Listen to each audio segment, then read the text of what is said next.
Hey, what is up guys? I'm KBHD here. We are back, and this is Google Glass.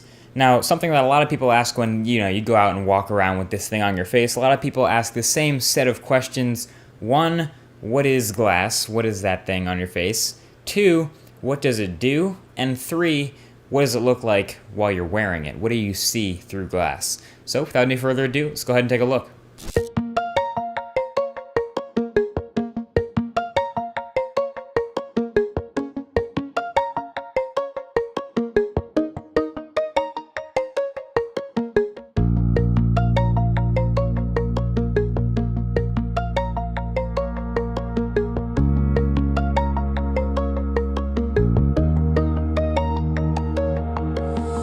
First of all, this exact model that we're looking at is the Explorer edition of Google Glass. That's a bit more important than a lot of people realize. Basically, this is not the final version of the product. There will be an evolution in software and hardware before an actual consumer edition is created. In fact, there's been several software updates already.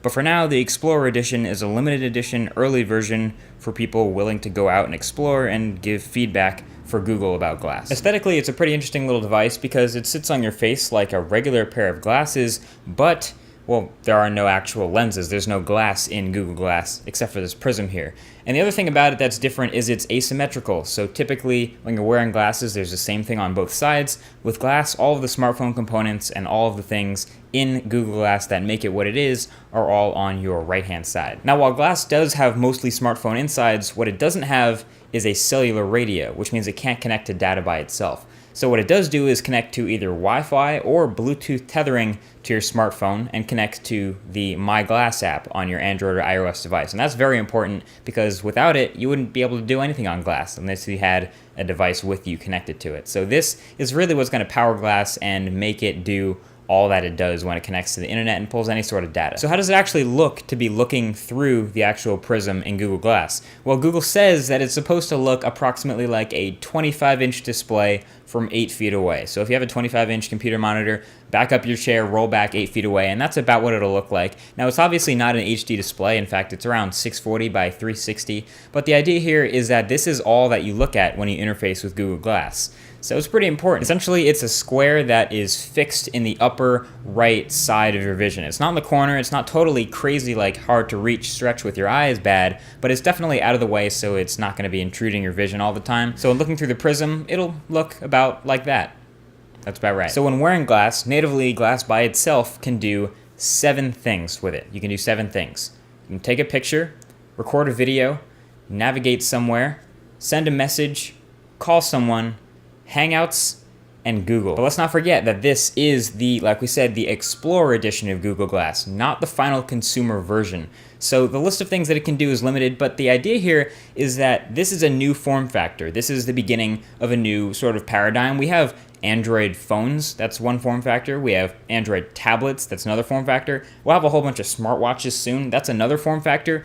Glass, which is a wearable tech on your face, is a totally different form factor. So think of this as sort of like an Android phone with no apps on it. Out of the box, it can do, a sort of core set of functions, and that's normal for an Android phone. That's a small list of things it can do out of the box. But once you add an app store, once you add the connectivity that a whole bunch of developers and a developer army kind of support, that list of things is going to get a lot longer and a lot more interesting. There are a few officially supported third-party apps right now for Glass, Twitter, Facebook. There's a New York Times app for sort of pop-up news alerts. But in the Glass Explorer community, there's a whole bunch of developers doing their thing and making a ton of different apps for Glass. And of course, when there's a final release where pretty much anyone can develop for it and anyone can buy it, that sort of mainstream apps are kind of a no-brainer. Expect to see a YouTube app, an Instagram app. These kind of things are pretty much undoubtedly going to come to Glass when it's finally available for everyone. But back to those 7 things. Those 7 functions of Google Glass are really not all that different from the core functions of an Android phone without any apps installed. If you bought a Nexus 4 and never used anything in the Play Store, you'd get a pretty similar list of things that you can do with it out of the box. But again, like we said, this is the Explorer edition. Many more things are going to be added. Now for a brief rundown of these 7. Okay, I'm going to go through all 7 of these things. First of all these things are going to be done with an interaction with the trackpad on the side of Glass. So there's a swipe forward, backward, down, and a tap. and it actually feels pretty natural with the sort of light tapping. You're not really bashing it against your own head, but you're just doing slight swipes and light taps and things like that, and that feels normal. So number one, you can take pictures. So you can say, okay glass, take a picture. Or if you don't want to do that at all, you can just tap that photo button that's on the top of glass, and I just took a picture of you, the camera, and the light. So that's what you look like right now.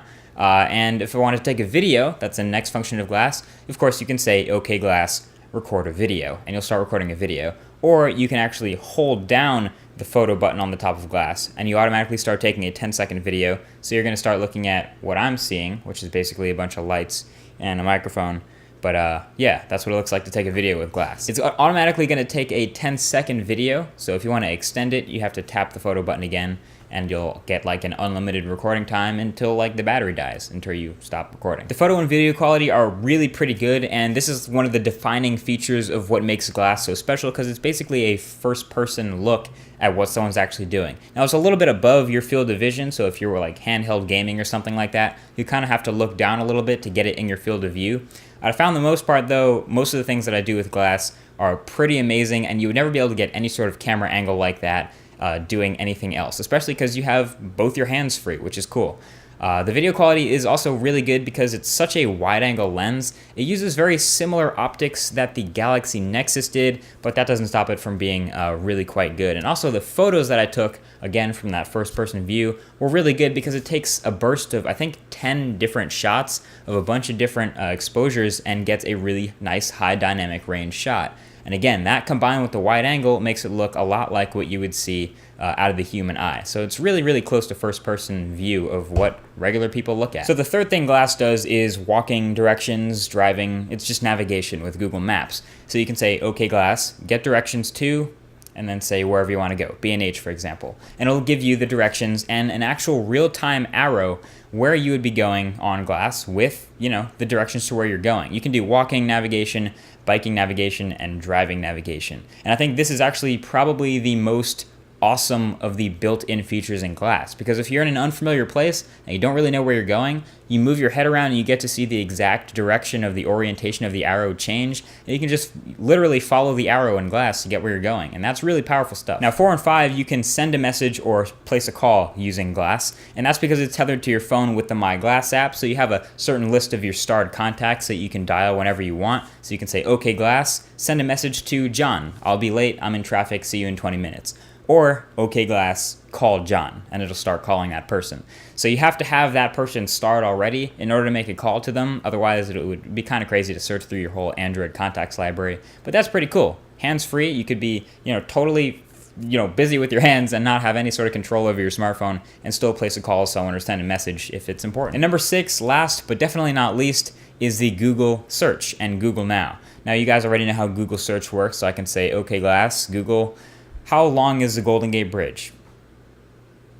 And you guys already know basically how Google Search works, but it'll read the answer back to me. The Golden Gate Bridge is 8,980 feet, 2,737 meters, if that matters to you. So you already know how that works, and it works the same way that it does with Google Now on your phone. But Google Now on your phone also gives you sort of predictive search results and gives you relevant information wherever you go.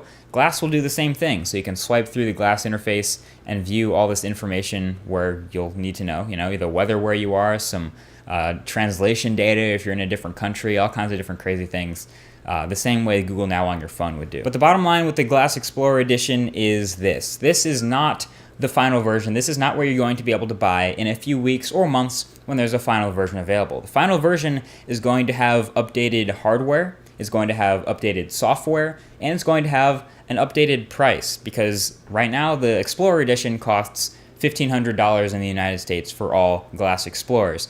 Hopefully it'll be nowhere near $1,500 when it's finally mass produced. It'll hopefully be way less than half of that, but go ahead and leave what you would pay for Google Glass like this in the comments section below that like button. I feel like a lot of people would probably max out at around $500, maybe less, maybe $400 or $300, but we don't know what the price is going to be. But this is a Google Glass Explorer Edition.